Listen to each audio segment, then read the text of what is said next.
ছাত্র আন্দোলনে আইনশৃঙ্খলা বাহিনীর বল প্রয়োগ ও মানবাধিকার লঙ্ঘনের প্রমাণের খবরে উদ্বেগ জানিয়েছে জাতিসংঘ। সহিংসতার সব ঘটনা নিরপেক্ষ তদন্ত ও দোষীদের জবাবদিহি নিশ্চিতের আহ্বান সংস্থাটির। জবাবে প্রধানমন্ত্রীর প্রেস সেক্রেটারি জানান, এরই মধ্যে এ বিষয়ে বিচার বিভাগীয় তদন্ত কমিটি গঠন করা হয়েছে।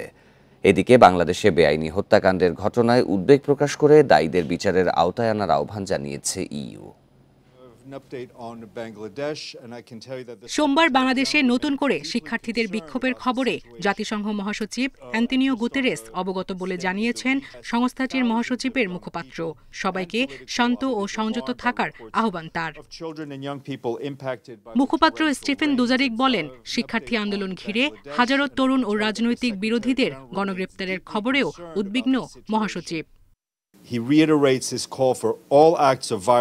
যথাযথ আইনি প্রক্রিয়া অনুসরণ, মত প্রকাশের স্বাধীনতা ও শান্তিপূর্ণ সমাবেশের অধিকারের প্রতি গুরুত্ব আরোপ করেছেন জাতিসংঘ মহাসচিব।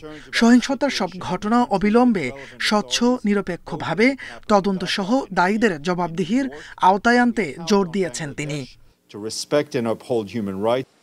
এদিকে ১৯ ও ২৫ জুলাই জাতিসংঘের মানবাধিকার কমিশনের দুটি বিবৃতি নিয়ে প্রতিক্রিয়ায় প্রধানমন্ত্রী প্রেস সেক্রেটারি বলেছেন, জাতিসংঘ আরও নিরপেক্ষভাবে তথ্য অনুসন্ধান করলে পুরো চিত্র পরিষ্কার হবে। জাতিসংঘ মানবাধিকার কমিশনের এই দুইটি বিবৃতি অত্যন্ত অল্প তথ্যের ভিত্তিতে একটা সংশয় সৃষ্টির উদাহরণ মাত্র।